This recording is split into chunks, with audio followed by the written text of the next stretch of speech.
இப்போ டைம் வந்து 11 ஆகுது. வெளியில் போயிட்டு வந்தோம். சரி இப்போவே வச்சுட்டா கொஞ்சம் காலையில் தூங்கலாமே அப்படின்னு சொல்லிட்டு நான் வந்து இப்போவே வந்து வைக்கிறேன். எனக்கு இந்த மீன் குழம்புலாம் வந்து நைட்டே வச்சிடணும். காலையில் எழுந்து வைக்கிறதுக்கு அவ்வளோ டைம் இருக்காது. நைட்டே வச்சுட்டு ரிலாக்ஸாக காலையில் எழுந்து. Hi, welcome to Sai home vlog. இன்றைக்கி வந்து ஃப்ரெண்டு வந்து மீன் நல்லா ஃப்ரெஷ்ஷாக வந்திருக்குன்னு சொல்லிட்டு இவ்வளோ சங்கரா மீன் எப்படி ஒரு 40க்கு மேலே இருக்கும். ஸோ வாங்கி கொடுத்தாங்க. இது எல்லாமே வந்து ஒரு 200 ருபீஸ் தான். அவள் வந்து பீச் கிட்டே இருக்கா, ஃப்ரெஷ்ஷாக மீன் வரும். ஸோ அந்த டைமில் வந்து எப்பயாச்சும் வந்துச்சுன்னா இந்த மாதிரி எனக்கு வந்து உடனே வாங்கி வச்சுருவா.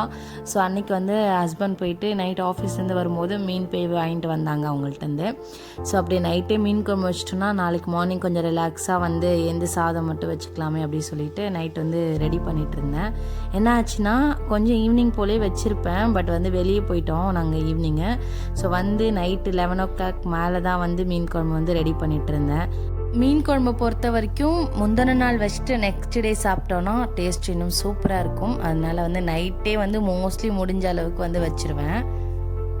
அதுவுமே மீன் குழம்புல மாங்காய் இருக்குதோ இல்லையோ எனக்கும் ஹஸ்பண்டுக்கும் கண்டிப்பாக கத்திரிக்காய் நிறையா இருக்கணும். அதுலேயும் வந்து எல்லா கத்திரிக்காயும் எனக்கு நான் ஹஸ்பண்ட் சொல்லுவார். எனக்கு வேணாமா நான் கேட்பேன். இந்த மாதிரியே போகும். அதனால் எதுக்குடா வம்புன்ட்டு நிறைய கத்திரிக்காய் வந்து போட்டுருவேன்.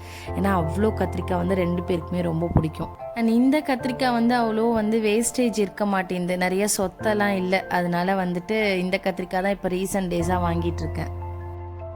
ஸோ மண் சட்டியை நல்லா வந்து வாஷ் பண்ணிவிட்டு அதுக்கப்புறம் வந்து தண்ணி எதுவும் இல்லாமல் தொடச்சிட்டு அதுக்கப்புறமா சட்டி வந்து வெறுமனே காயக்கூடாது, அந்த கிராக் விழுந்துடும் அப்படின்னு சொல்லிட்டு தொடச்சிருவேன். அது காயிற வரைக்கும் வெயிட் பண்ண மாட்டேன். அதுக்கப்புறமா எண்ணெய் வந்து தேவையான அளவு ஊற்றி நல்லா சுற்றி வந்து பரப்பி விட்டுறணும் எண்ணெயை.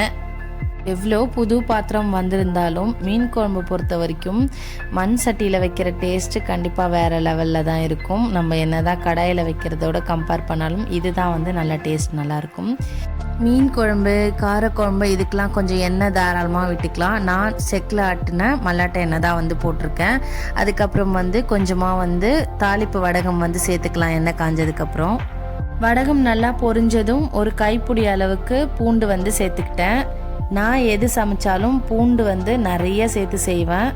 உடம்புக்கு ரொம்ப ரொம்ப நல்லது. அதே நேரத்தில் டேஸ்ட்டும் நல்லா சூப்பராக இருக்கும். இந்த மாதிரி மீன் குழம்புக்கெலாம் போடும்போது பாதி வந்து அப்படியே போட்டுக்கிட்டேன். மீதி பாதி பூண்டு வந்து நல்லா தட்டி சேர்த்துக்கிட்டேன். அண்ட் கொஞ்சமாக வந்து கருவேப்பிலை சேர்த்து எல்லாமே கொஞ்சம் வதக்கி விட்டுக்கலாம். அதுக்கப்புறம் வந்து பச்சை மிளகாய் வந்து லைட்டாக இந்த மாதிரி கீரி போடுவாங்க அம்மா வந்து. அதனால் வந்துட்டு நானும் வந்து கொஞ்சம் அந்த விதைலாம் வெளியே வராத மாதிரி லைட்டாக கீறிட்டு அப்படியே போட்டோன்னா காரம் வந்து அப்படியே இருக்கும். ஸோ அதனால் வந்து ஒரு 2 பச்சை மிளகா வந்து இந்த மாதிரி நல்லா கீரி வந்து சேர்த்துக்கிட்டேன். சம்டைம்ஸ் வந்து வெங்காயம் வந்து லைட்டாக மிக்சியில் ஒரு ஓட்டிட்டு புளி தண்ணியில் கரைச்சிப்பேன். சம்டைம்ஸ் வந்து இந்த மாதிரி வதக்கி செய்வேன். பட் 2 டேஸ்ட்டுமே சூப்பராக தான் இருக்கும். நீங்கள் எப்படி பண்ணுவீங்கன்னு சொல்லுங்கள். இந்த டைம் வந்து நான் வெங்காயத்தை கொஞ்சம் குண்டு குண்டாக கட் பண்ணி அப்படியே வந்து எண்ணெயில் போட்டு வதக்கிட்டேன். அம்மா வந்துட்டு மிக்சியில் வந்து லைட்டாக அரைச்சிட்டு புளி தண்ணியில் சேர்த்துப்பாங்க. பட் அதுவுமே பச்சை வாசனை எதுவுமே அடிக்காது, டேஸ்ட்டு சூப்பராக இருக்கும். எனக்கு வந்து நான் செய்கிற மீன் குழம்பை விட அம்மா செய்கிற மீன் குழம்பு தான் ரொம்ப பிடிக்கும். அது என்னவோ தெரியல, அது ஒரு ஸ்பெஷலாகவே இருக்கும். நான் செய்கிறது வந்து எப்படி செஞ்சாலுமே அம்மா செய்கிறது தான் எனக்கு ரொம்ப பிடிக்கும். அதே மாதிரி என்னோடய ஹஸ்பண்ட்க்கும் சரி எங்கள் அம்மா வைக்கிற மீன் குழம்பு ரொம்ப பிடிக்கும். ஏன்னா நாங்கள் எப்போ ஊர்லேருந்து பாண்டிச்சேரியிலேருந்து இங்கே வரும்போதோ எங்களுக்கு எப்போயுமே ஒரு பாக்ஸில் வந்து ஒரு பெரிய பாக்ஸில் நெக்ஸ்ட் டேக்கு வந்து மீன் குழம்பு வந்து அம்மா ரெடி பண்ணி கொடுத்துருவாங்க. ஸோ நெக்ஸ்ட் டே வந்து அதை வச்சு தான் ஓட்டுவோம். ஏன்னா டயர்டாக இருக்குமா, ஃபங்க்ஷன் போயிட்டு வந்தாலும் எங்கே போயிட்டு வந்தாலும் வீட்டுக்கு வந்துட்டு இங்கே வர்றதுக்கே நைட்டு 1 அந்த மாதிரி ஆகிடும். ஏன்னா நைட்டு தான் அங்கேருந்து கிளம்புவோம். கொஞ்சம் டிராஃபிக் இருக்காமல் ஃப்ரீயாக வரலாம் அப்படின்னு சொல்லிட்டு. ஸோ வீட்டுக்கு வரும்போது 1 ஆயிடுமா. அதுக்கப்புறம் நாங்கள் தூங்கி மார்னிங் எழுந்திரிச்சு அப்படி கொஞ்சம் இதுவாக இருக்குன்றதால அம்மா எப்பயுமே வந்து ரெடி பண்ணி கொடுத்துருவாங்க. ஹஸ்பண்டும் வெளியே சாப்பிடாம நானும் லன்ச் வந்து பேக் பண்ணி கொடுத்துருவேன். அதனால் ஹஸ்பண்ட்க்கு வந்து அம்மா வைக்கிற மீன் குழம்பு வந்து ரொம்ப ரொம்ப பிடிக்கும். இந்த கத்திரிக்காய் நான் சொன்னேன் இல்லைங்களா, இந்த மாதிரி நடுவில் கோடு கோடாக போட்டுட்டு அப்படி ஹாஃபாக கட் பண்ணிவிட்டு ஒரு ஹாஃபை வந்து இந்த மாதிரி நடுவில் கோடு கோடாக போட்டால் சொத்தை எதாக இருந்தால் தெரியும். மோஸ்ட்லி நான் கட் பண்ணதில் எதுலேயுமே வந்து அந்த சொத்தை வேஸ்டேஜ் எதுவுமே இல்லை. ஸோ எனக்கு இந்த கத்திரிக்காய் ரொம்ப பிடிச்சிருந்தது. விதையும் ரொம்ப அதிகமாகலாம். ஹஸ்பண்ட்க்கு வந்து இந்த மேலே அந்த இது இருக்குது இல்லையா கத்திரிக்காயில், அதில் வந்து அந்த இதை வந்து கட் பண்ணக்கூடாது. அதனால் இந்த டைம் தான் அந்த மாதிரி நான் போட்டிருக்கேன். ஆக்சுவலாக எடுத்துருவேன் எல்லாத்தையுமே. அவர் வந்து கட் பண்ணாமல் செய்ய அது வேணும் எனக்கு குழம்புல அப்படின்னு சொன்னதால் கொஞ்சமாக இதோ இந்த மேலே இருக்குல்ல அதை வந்து அப்படியே மட்டும் போட்டு பண்ணிட்டேன். எனக்கு தெரிஞ்சு எல்லா ஹவுஸ் ஒய்ஃப்க்கும் இருக்கிற ஒரு வியாதி தான் இதுன்னு நினைக்கிறேன். சீக்கிரமாக அந்த கவுண்டர் டாப்பை க்ளீன் பண்ணணும். நம்ம என்ன கட் பண்ணாலும் சரி அந்த வேஸ்டேஜ் எல்லாத்தையும் எடுத்து ஒரு இடத்துல போட்டு க்ளீன் பண்ணி கவுண்டர் டாப்பை நீட்டாக பார்க்கும்போது தான் ஒரு இதுவாகவே இருக்கும் போல் இருக்குது. கவுண்டர் டாப்பில் வச்சு காயெல்லாம் கட் பண்ணும்போது அதில் இருக்க வேஸ்டேஜ், வெங்காயம் கட் பண்ணுறோம் அந்த தோல், இதெல்லாமே வந்து ஒரு ட்ரே மாதிரி வச்சுட்டு அதுக்கு அடியில் வந்து நம்ம சப்போஸ் வாஷ் பண்ணுறோன்னா அதை வந்து அந்த தண்ணி வந்து கவுண்டர் டாப்பில் பட்டுச்சுன்னா அது ஒரு மாதிரி மெஸ்ஸியாக இருக்கும்.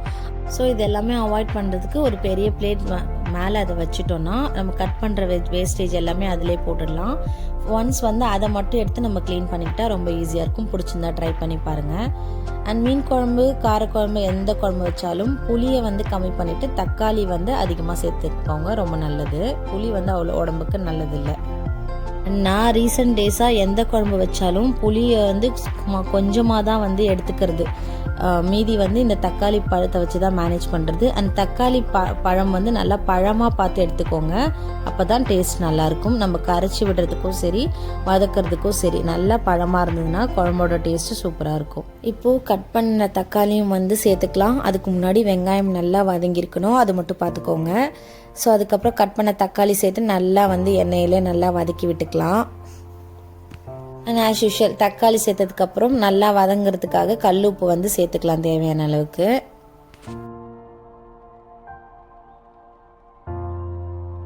இங்கே வந்து புளி தண்ணி வந்து ரெடி பண்ணி வச்சுருக்கேன். கொஞ்சமாக புளி தண்ணி கரைச்சிட்டு அது கூட தேவையான அளவு தண்ணியும் ஊற்றிக்கிட்டேன். ஒரு ஹாஃப் தக்காளி நல்லா பழமாக வந்து வச்சுருந்தேன். அதை வந்து நல்லா இப்படி நல்லா க்ரஷ் பண்ணி விட்டுக்கணும் நல்லா அந்த புளி தண்ணியில். தக்காளி பழம் பாதி வந்து அந்த மாதிரி வதக்கி விட்டுட்டு மீதி பாதி வந்து இந்த மாதிரி ரெடி பண்ணி சேர்ப்பேன். நல்லாயிருக்கும் டேஸ்ட்டு, ட்ரை பண்ணி பாருங்கள். தக்காளி வெங்காயம் நல்லா ஓரளவுக்கு வதங்கி வந்ததுக்கப்புறமா கொஞ்சமாக மஞ்சத்தூள் ஆட் பண்ணிக்கிட்டேன். நம்ம கட் பண்ணி வச்சுருந்த கத்திரிக்காய் வந்து தண்ணியில் போட்டு வச்சுருந்தேன், அது இல்லைன்னா கருப்பாயிடும். அதை வந்து இப்போ அப்படியே சேர்த்துக்கலாம்.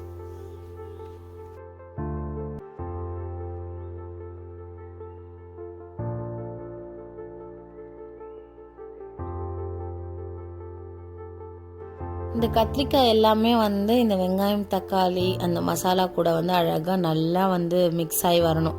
அந்த அளவுக்கு எல்லாத்தையும் வந்து நல்லா மிக்ஸ் பண்ணி கலந்து விட்டுக்கலாம். அதுக்கப்புறமா கொஞ்சமாக ஒரு 5 மினிட்ஸ் கிட்ட கத்திரிக்காய் வந்து இந்த குக் ஆகட்டும் இது கூட சேர்ந்து. அதுக்கப்புறமா நம்ம கரைச்சி வச்சிருந்த புளி தண்ணி, தக்காளி இது எல்லாத்தையும் வந்து சேர்த்துக்கலாம். கத்திரிக்காய் எல்லாம் கொஞ்சம் பெரிய சைஸில் கட் பண்ணி போட்டிருக்கோம் இல்லையா, அதனால கொஞ்சம் அது எண்ணெயிலே வதங்கி வர்றதுக்கு கொஞ்சம் டைம் கொடுக்கணும். அப்போ தான் வந்து டேஸ்ட் நல்லாயிருக்கும். அதுக்கப்புறமா நம்ம தண்ணி சேர்த்துக்கலாம், புளி தண்ணி சேர்த்துக்கலாம்.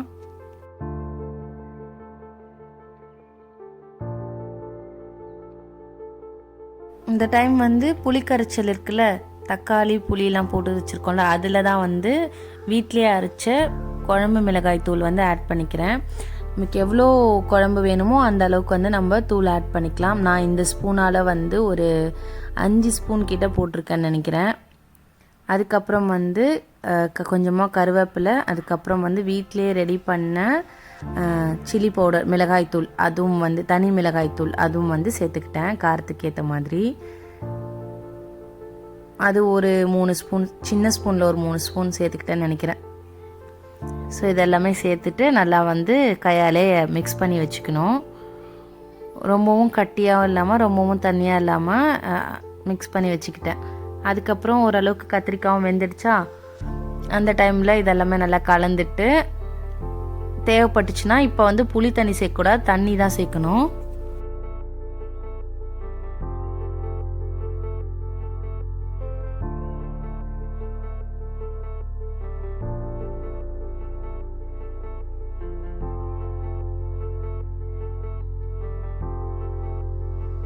இப்போ நல்லா எண்ணெயில் சூப்பராக சுருண்டு வதங்கியிருக்க அந்த கத்திரிக்காய் கூட இதை வந்து இந்த புளி கரைச்சல் தண்ணி வந்து நம்ம அப்படியே சேர்த்தோன்னா அப்படியே பார்க்குறதுக்கே சூப்பராக இருக்கும்.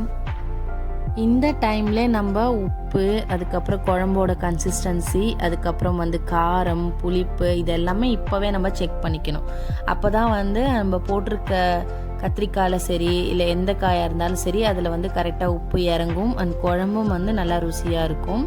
புளிப்பு அதிகமாக இருக்கா, காரம் அதிகமாக இருக்கா, எதுவாக இருந்தாலும் உப்பு இல்லையா எல்லாமே இப்போவே பார்த்துடணும். அப்போ தான் கரெக்டாக இருக்கும். பார்த்துட்டு தேவையான ரொம்பவும் கட்டியாக இருந்துச்சுன்னா கொஞ்சமாக தண்ணி ஊற்றிட்டு எல்லாத்தையும் சேர்த்து மூடி போட்டு மூடி கத்திரிக்காய் இந்த மாதிரி திருப்பி விட்டு இன்னும் கொஞ்சம் நல்லா வேகணும் அப்படின்ட்டு அதுக்கப்புறம் உப்பு எல்லாம் காரம் எல்லாம் செக் பண்ணிவிட்டு மூடி போட்டு மூடி கொஞ்சம் நேரம் வந்து அப்படியே வந்து வேக விடணும்.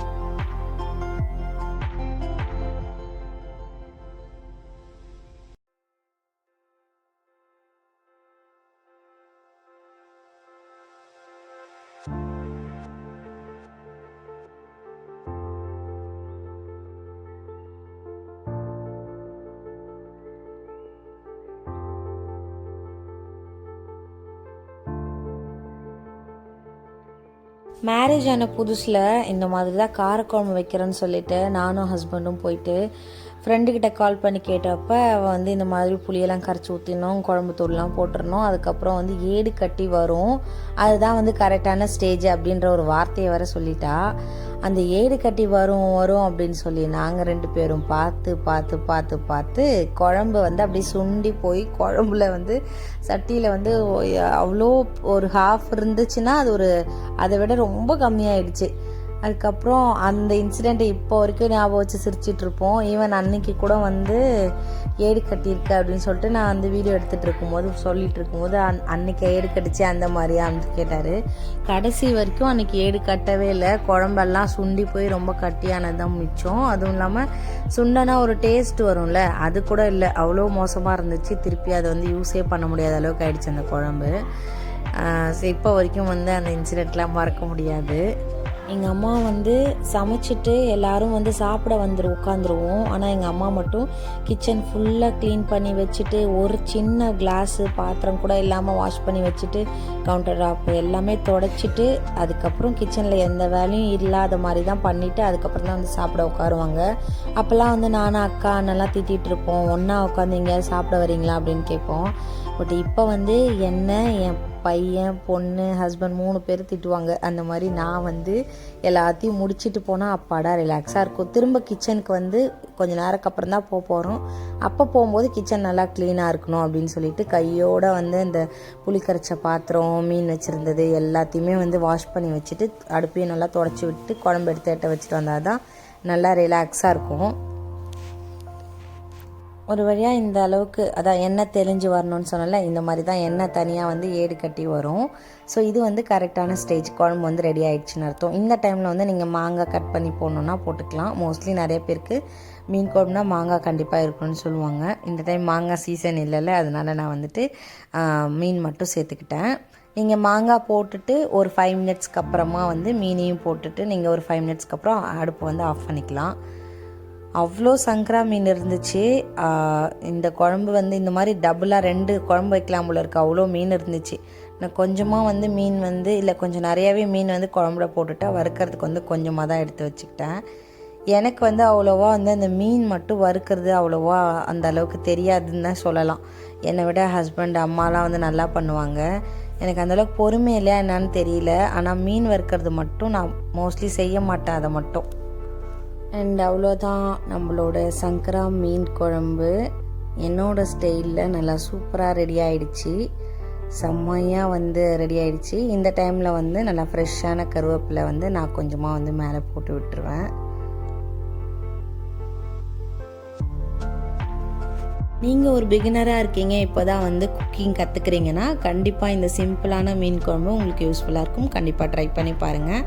அண்ட் வீடியோ பார்த்துட்ருக்க நீங்கள் உங்கள் ஸ்டைலில் மீன் குழம்பு எப்படி வைப்பீங்கன்னு சொல்லுங்கள், நானும் ட்ரை பண்ணி பார்க்குறேன். இந்த வீடியோ பிடிச்சிருந்துச்சுன்னா மறக்காமல் இந்த வீடியோக்கு ஒரு தம்ஸ் அப் லைக் கொடுத்துருங்க. அதுக்கப்புறம் நம்ம சேனல் நீங்கள் இது வரைக்கும் சப்ஸ்கிரைப் பண்ணாமல் பார்த்துட்ருக்கீங்கன்னா மறக்காமல் சாய் ஹோம் vlog சப்ஸ்கிரைப் பண்ணிக்கோங்க. நிறைய பேர் வந்து நம்ம வீடியோஸ் வந்து சப்ஸ்கிரைப் பண்ணாதவங்க தான் வந்து நிறைய பேர் பார்த்துட்ருக்கீங்க. சப்ஸ்கிரைப் பண்ணாமல் நம்ம வீடியோஸ் வந்து பார்த்துட்ருக்கீங்க. ஸோ கண்டிப்பாக வந்து சப்ஸ்கிரைப் பண்ணிக்கோங்க.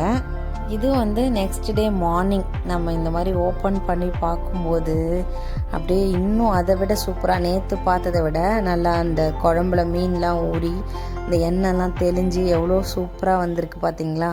பார்க்கும்போதே டெம்ட் ஆகுதுல்ல, எனக்குமே அப்படி தான் இருந்துச்சு. இந்த வீடியோவை இது வரைக்கும் பார்த்துருக்கவங்களுக்கு ஒரு சின்ன ரெக்வெஸ்ட்டு, அவுட் ஆஃப் 10க்கு நீங்கள் என்னோட மீன் குழம்புக்கு எவ்வளோ மார்க் கொடுப்பீங்க அப்படின்ட்டு மறக்காமல் நம்மளோட கமெண்ட் செக்ஷனில் ஷேர் பண்ணிவிடுங்க.